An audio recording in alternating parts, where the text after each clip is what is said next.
If I started a transaction coordinator business in 2024, I'd do this. Here are my 6 tips to help you navigate transaction coordination this year moving forward.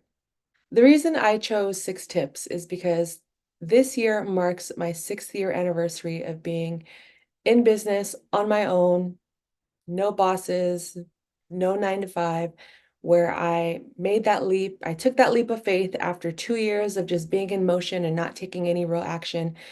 2018 was the year I said, enough is enough. I'm ready. I'm going to do this afraid. I'm going to do this now. There's no stopping me at this point. And I'm so grateful to have made it 6 years. And cheers to 6 more, 60 more years, 70, 80, 90 more years. Cheers to all that goodness. But today, I want to help you, for those curious about transaction coordination, already are transaction coordinators, but you're kind of still in that now what phase, or for those that are ready, but just don't know where to start. These are 6 tips that I can offer you based on my experience and what I would do differently. So let's just jump straight into it. So I'm going to list them off right off the bat so you guys can have them up front. And for those that continue to listen, thank you. But to start off, I would hire help, or at least have the mentality of hiring help, save more money. We all know how far money can go, right? A TC management platform, an email list, a MacBook, and a community. So I'm going to elaborate on each of these steps. And if you do have any questions, please do not hesitate to email me or leave a comment on this episode. You can head to transactioncare.com to learn more about what I'm doing here, learn more about the podcast, my coaching services, and you can email me at tc@transactioncare.com. So let's elaborate. Step 1 or tip 1, why would I hire help? Why is that something I would do differently? So when I quit my job, full transparency, I had no idea what I was going to do next. I knew that year I was ready to quit, and thankfully things aligned, and I ended up getting a call to be a transaction coordinator for another brand new startup real estate company who, thank God, provided a lot of my business early on. But having quit my job, being in a 9 to 5 my entire adult life, I had no idea how to run a business. I knew about business. I'd always had a passion for business, but it really wasn't something that I was fully ready to do. But I embraced it and I took it day by day, step by step, which I still continue to do even in year 6. But now, obviously, with more knowledge, more education, more confidence, more courage. So hiring help, or at least having the mentality of I will hire someone to join my team, either as an assistant, a social media manager, editor, etc. Because early on in my business, those first couple of years, and mind you, I'm also taking care of my grandmother. I was able to be with her in the last year of her life.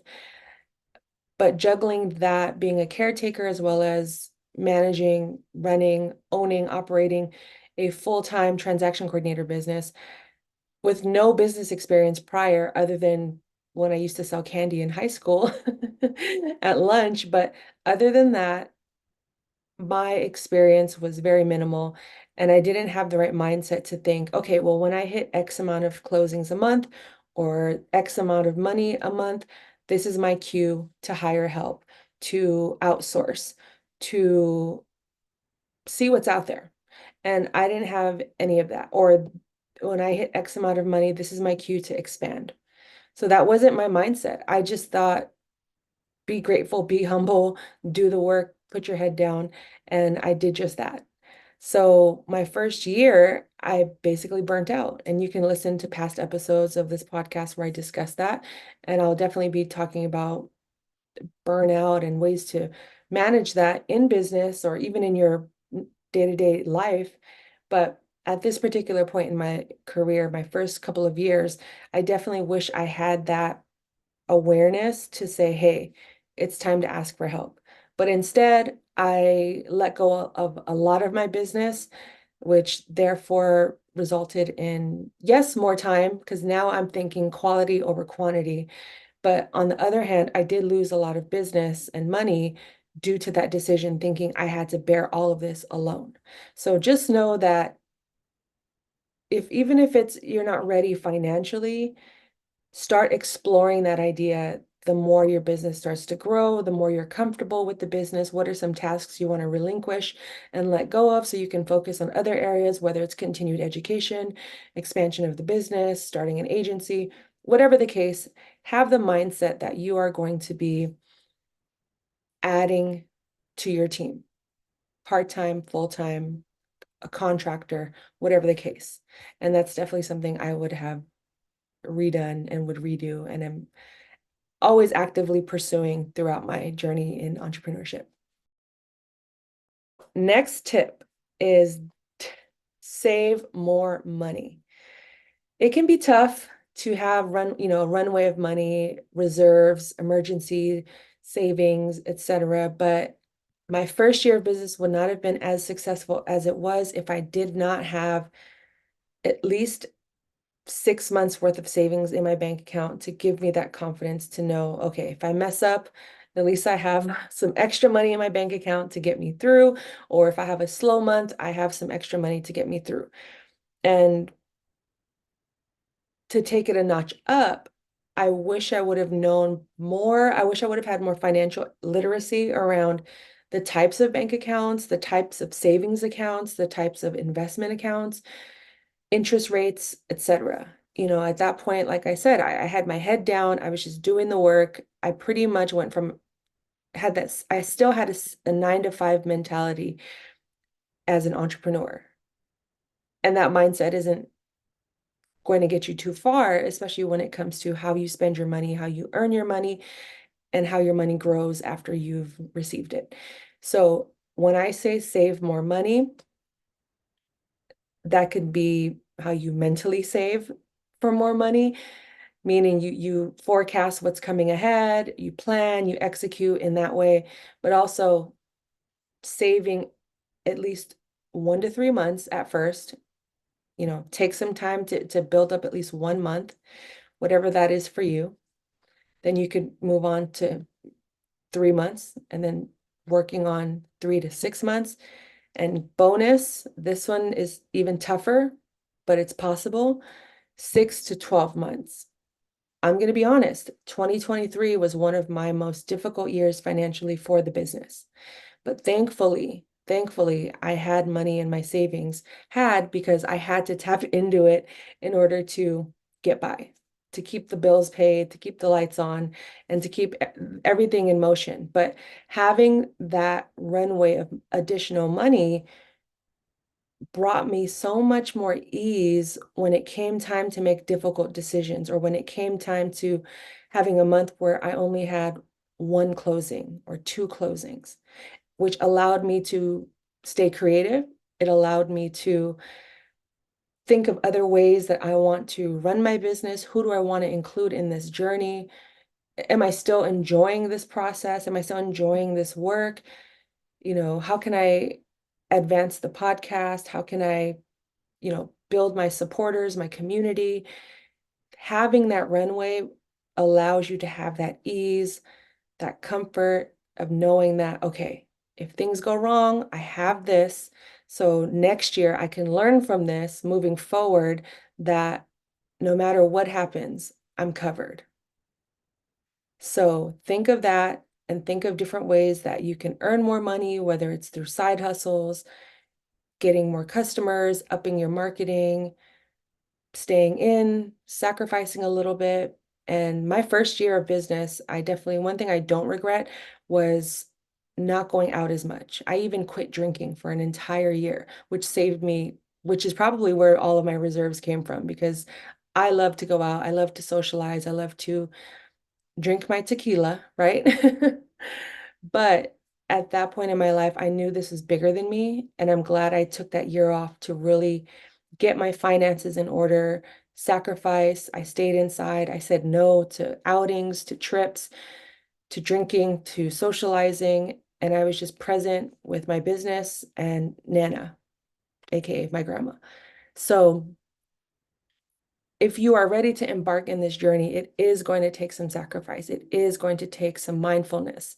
And I know people say, well, if you don't drink that latte every day, you'll be richer. It's like, no, no, no. It's not about the latte. It's designing your life for you. I read in I Will Teach You to Be Rich by Ramit Sethi. He said, design your rich life.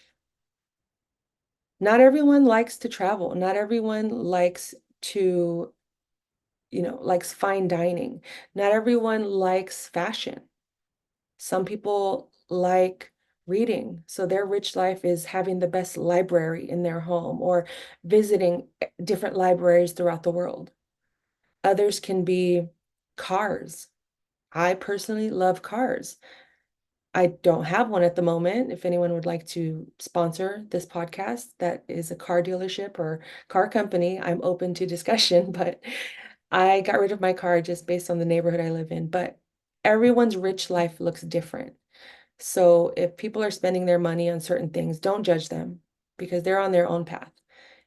And all I'm saying now is when it comes to saving more money, earning more money, spending more money, etc., make sure it's personalized to you, your dreams, your goals, your loves, and how you see your rich life fit. And having that reserves is going to work wonders. I promise you. You may have to sacrifice those lattes for 1 month to put that $10, $15 a day into a high yield savings account in the meantime. But I promise you, no one ever regrets having emergency money or extra money in their bank account, especially when it's needed the most. So saving money is definitely something I would have done more because at that point I was making a lot more money than I ever made at my 9 to 5. So I got a little reckless, I'm not going to lie. And I did drop a lot of money on a certain event that hashtag no regrets, right? But looking now in hindsight, when last year being the slower months, now I have to work back. I have to work on gaining back that runway, to building up that runway. So now I'm going to have to make some sacrifices, make some changes, and also take some risks. In order to make money, you got to make some moves and take action. But think about that. And if you have questions about business checking accounts, saving for taxes, investment accounts, high yield savings accounts, feel free to reach out. But then again, disclaimer, I am not an accountant, I'm not an attorney. I'm simply just your friend in the industry that wants to help you and provide you with the basic fundamental information and knowledge that I know that I do not want to gatekeep. And these are things that I learned every day as I grew throughout these last 6 years that I'm continuing to learn about. And if you want book recommendations, I got them. Go to transactioncare.com and definitely join my newsletter because that's where a lot of these insider tips are being sent ahead of time, as well as additional feedback and one-on-one coaching offerings are available.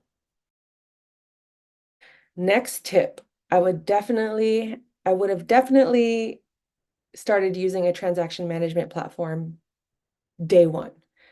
Even when I worked at my 9 to 5, I wish I understood how they worked, what companies were available at the time, because no one in the Bay Area, the TCs that I knew at the time, never talked about TC management platforms. But also, there wasn't a large presence of TCs on social media either. And which is why I created my podcast and my YouTube channel. I wanted to give us a voice, a platform, shine more light on this job because we are important. And a big part of being efficient and successful as a transaction coordinator is being organized and having one place where you can house all of your files from different companies and manage them day to day with your agenda, your to-do list, your task list, your checklist, all of it, your reminders, your emails, automation, and it all just lives on one platform. I'm not going to name any particular transaction management platforms because I want you to do your own due diligence, do your own research. And also, I'm paying them, they're not paying me. But if you want to know who I am using, feel free to message me on social media. It's at Transaction Care across Instagram, TikTok. Those are my two that I'm really active on. And of course, YouTube, Facebook. YouTube, definitely subscribe there. I'm posting more, especially I will also be posting the visuals to these episodes there. But having a transaction management platform is so key. And it does take time to set up because you have to customize it to your business, your checklist, etc. But even if you have just one transaction that you're working on, use that one transaction as if it's 10, 20, 100 as practice, getting to know the platform. How can you improve or update it or edit it? I swear I spent a whole weekend building it out. And then the moment I uploaded a transaction, I realized, oh, this is all wrong. And I ended up spending another weekend redoing the whole thing. But eventually I got it right. And I figured out the platform. I asked for help. I read articles, I watched videos, and I really just invested that time to making this platform work to my benefit. And I'm so grateful for that because I didn't start using one until about 3 years ago. And if you've been listening up until this point, you know that I've been in business for 6 years and I've worked in the real estate industry for 20. This also marks my 20-year anniversary. So shout out to me for real estate. I can't shake it. I don't know about you. Let me know if you've been in the real estate industry for 10 plus years, 2 decades plus. I can't shake it. And I'm at this point, I'm just accepting it. I'm embracing it. And that goes along with having a transaction management platform. So let me know what transaction platforms you're using and what you recommend. And if you have a transaction platform you would like to advertise or promote on the podcast, send me an email, tc@transactioncare.com. Let's talk about it, work something out, and make sure we are both in alignment. Next up, number 4, having an email list. Okay, hear me out. Start building it now and send emails, even if it's to one person. Again, if it's that one transaction, that one file, it includes a bunch of people. Network with them. Start with them. Who is in your immediate family that has purchased a home or works in property management, inspectors, appraisers, lenders, escrow? Who within your sphere can you start reaching out and sending those emails out right away and building that habit of frequently sending out emails, whether it's once a week, bi-weekly, once a month, quarterly, annually? Either way, having an email list is so important. And again, I didn't start building mine out until about 2 years ago. And currently I have around 200, almost 200 followers, supporters, subscribers to my newsletter. But having an email list is so key because if the internet was to go out or social media platforms were to disappear, at least you have some form of intimate personal communication to reach out to your sphere of influence and your supporters, your community, to stay in touch and to keep them abreast of what you're doing with your business and what you're offering, where you're working, who you're servicing, all of that good stuff. But having an email list is so key. And then eventually you can build that into a newsletter. I love using ConvertKit. This is not sponsored. This is just my personal preference. I've tried all of the other ones, and ConvertKit so far has been my favorite option. I will keep you all posted throughout the year if that does change. But I will also put a link to my ConvertKit referral.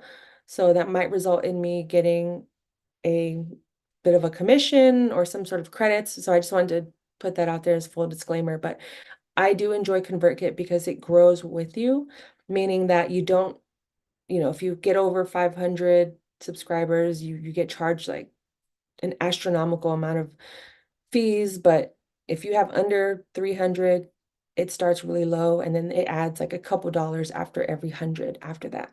So it's affordable. It's easy to navigate. You can sell products on there. I sell my coaching products on there, my coaching services, I mean, on there. I create and sell. Oh, I don't create them on there, but I'm able to um, create email captures so I can promote workbooks, downloads, PDFs, etc. I love ConvertKit, so shout out to them. And You're welcome for this free promotion. Number 5, I would get a MacBook ASAP. ASAP. I don't know what, okay, I know what it was. It's just the fear of change, my comfort zone, price, money.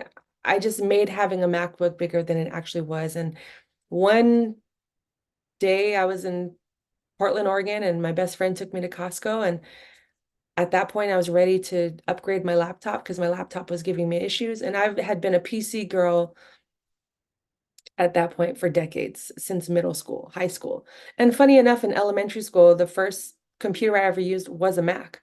When I was in like the second grade, my school had Mac computers, but like those original OG square ones. But after that, everything was always on a PC, everything. The only Mac devices I had was my phone and iPads. I don't know why I made having a MacBook this scary thing in my head. I tend to do that, and I'm working on that in therapy and coaching and journaling and prayer. Don't judge me, but I am officially Team Mac. Everything. Laptop, phone, iPads. I love it. I love it so much. And I still use my mouse. If you're watching this video, it's right there. Still got it. You just have to buy adapters because there aren't a lot of ports on the MacBook Pro that I got. Excuse me. But ultimately, I am Team Mac, period. And I see a lot of posts on Facebook about, should I get a Mac or should I get a PC? Get what you can afford. Get what's easy for you. I'm very technologically savvy, so the transition from a PC to a Mac was very easy because I already had an idea of how it worked. I'm also not afraid to go to YouTube University to see how things work and try it out and experiment and fail and mess up. So if you are wondering, should I get a Mac or a PC? Get what you can afford. When I first started, I bought a Dell laptop, which was great. I would still have it to this day if it didn't just black out and die on me, but for good reason, because now I could be, especially if you're a creative, get a MacBook. I do the podcast on here. It has more space, it's faster, and it has a lot of the same functions and features as a PC, except just with a few minor adjustments and rewiring of your own brain to not do the same shortcuts. But other than that, if you're contemplating MacBook versus PC, get a MacBook, start at the basic, most affordable level. But if you got it, get the big kahuna. But if a PC is what's in your budget, I would definitely go with a Dell XP. And I think I had the Dell XP 13. I might be wrong, but I know it was a Dell XP, and I did a lot of research on that one, and I wanted something that was functionable, easy to carry around, lightweight, um, small bezel, which is the frame around your screen, camera, video function, speakers, microphone, all of that. And it had that. So if you are going to go PC, I'm a fan of Dell. If you are going to go MacBook Pro. But again, there are more affordable options and more expensive options on both ends. Whatever works for your budget, your skill level, and functionality, organization, all of that. You can't go wrong with either, but I would say I err more on the side of Macs nowadays. Okay, finally, and last point is building a community. I cannot stress how beneficial having a podcast has been to meeting new people or just meeting people that I've corresponded with on Facebook and the Facebook groups, or what, if we've had a transaction together, then we add each other on social media, or maybe they've listened to my podcast or watched some of my YouTube videos. But community is so important. One, obviously, networking purposes, you can build a referral base around it, but outside of that, you can also consider vacation coverage. Who is someone that does similar or the same cities and counties and states that you TC in? And if you need vacation coverage, whether you're traveling, you're sick, you want to go on maternity leave, or you simply just want time off and you just want to take a break and step away, part-time, full-time, long periods of time. Having a community can help you find those people to support, and vice versa. You can provide that for them because a lot of transaction coordinators work around the clock. They work until they're exhausted, burnt out, on the brink of a breakdown, and that's just not fair. It's not fair, and I don't think it's right. I was there at one point in my life. Thankfully, it was a short period of time, and I was able to see that and get myself out of that. But if you are someone out there that is overworking yourself, afraid to ask for help, afraid to expose how messy your work is, how messy and disorganized your work is, screw it. Who cares? That's why we ask for help, to get more organized, to get feedback, to ask other people, how do you do it? How can I do things differently? I need help. I am suffering. I am drowning in files. I am drowning in emails. There has to be a better way. And that's where the community steps in. Whether you are building your community for networking and business, building your community again for vacation coverage, time off, maternity leave, friendship.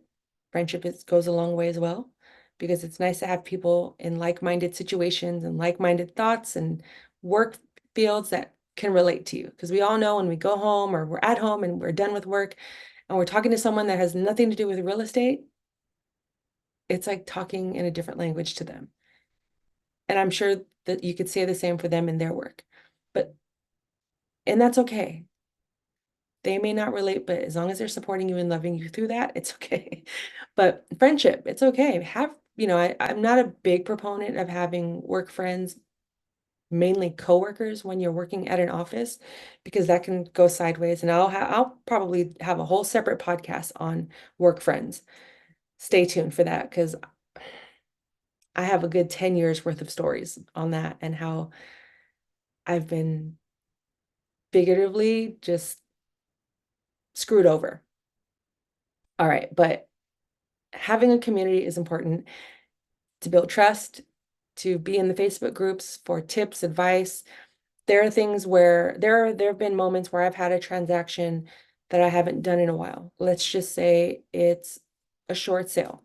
And I can go into the community and say, hey, has anyone done a short sale recently in California?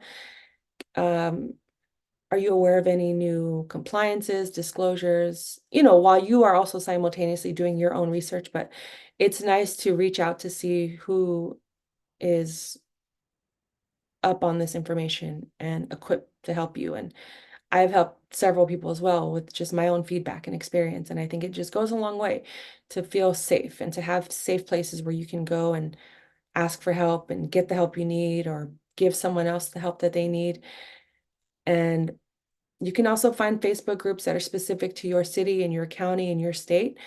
And there are also Facebook groups that are broader.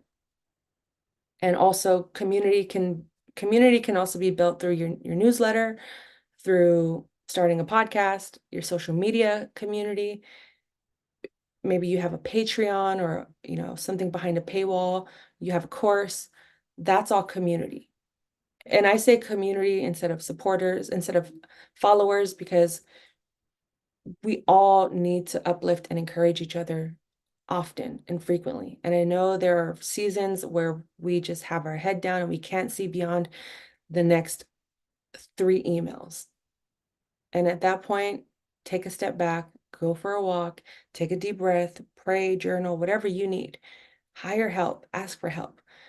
So community, community, community. And I'm so grateful that I have started this podcast, because it has grown my community, my extended network, my extended people that get me and I get them, of real estate professionals, most importantly, as transaction coordinators in this real estate industry, who often get ignored, have no light shining on us. Not that we need the spotlight, but it's okay to give us the credit that we deserve from time to time.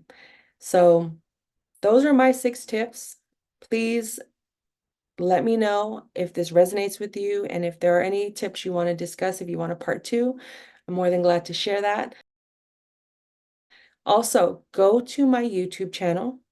If you search Transaction Care, there will be a link in the description to make it easier for you. Click on that link, youtube.com/transaction care. I will be posting the visuals for this and also be going live. Follow me there, subscribe. Also join my newsletter so you know when exactly the time, the day, the date, when I go live, so I can answer any questions that you all have. I can support you, I can coach you through it.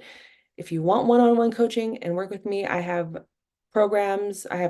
We can do a 90-minute session. If you want something more long-term, I have those 3 months, 6 months, 1 year plans. I'm here to help you. I'm here to support you. I want to work with you and help you in your transaction coordination journey to make sure you are in alignment with this career choice. And if it's not in alignment anymore, what are we going to do next? I'm here to help, period. So, my TC community, let me know how you're doing. I appreciate you all. Again, to sum things up in this episode, looking back at the last 6 years, as I'm embarking in this 6th year, going on 7 now, I'm so grateful that I endured it, that I stuck it out, even in the moments where I wanted to give up, where I almost had panic attacks, where I was so stressed out, I couldn't sleep, I couldn't eat, but also reflecting on the enjoyable moments, starting a podcast, earning more money in the beginning of my career that I've never seen in my life, and knowing that I'm capable of that on my own, that I don't need anyone else's business or job to tell me to put a cap on my life, on my livelihood. I've learned my potential. I can't unsee that. And if you're someone that's seeking, that needs to seek help in finding who you are, learning who you are, again, please reach out. I'm here to support you. I want to share all of my experiences with you all. There's no point in me knowing what I know or seeing what I see if I'm not telling anyone, if I'm not sharing it with you all, if I'm not teaching it, sharing it again, providing value in your journey. Set up a free discovery call with me. We'll talk for about 20, 30 minutes. But if you want to go beyond that, again, I have services for that. And if you're ready, when you're ready to commit and make that investment, let Transaction Care be that person, that business, that service that you reach out to. Let me, Lillian Hernandez, aka Lilly, be that person you reach out to first when you're ready to take those next steps. And I'll be honest, if I'm not the person to help you, I have a long list of people that are more than willing to help and that will probably be in more alignment with you. And I'm not afraid to give away business either. But if you come to me first and start with me first, let's just dialogue. Let's just talk. Because I know for sure that there's some area that I can help you with. And if anything, you'll be a part of my community. So I thank you all for listening. This has been another episode to kick off the new year of the Transaction Care Podcast. My name is Lillian Hernandez, best known as Lilly. I'm your resident care coordinator and host of the Transaction Care Podcast. New episodes on Mondays. You can email me and reach me at tc@transactioncare.com. Please visit transactioncare.com to learn more about the brand, the business, services, myself, and what is next. What is next? But thank you for listening. I'm truly, truly grateful. We did 50 episodes last year, 20 interviews. It was such a blessing. I'm so grateful. And I can't wait to explore what this new and see how this new year unfolds for all of us. And I will be documenting my journey on this podcast, on YouTube, on my social media. There's more ahead. There's more ahead, more discussions, more people to piss off and challenge and question, more people to encourage and uplift. And I'm ready for that responsibility, that journey with myself, with you all. We got this. So until the next episode, I'm giving you the keys. There are no gatekeepers here. Care for yourself, care for your wealth. Your time is worth it. Let's coordinate. Talk soon.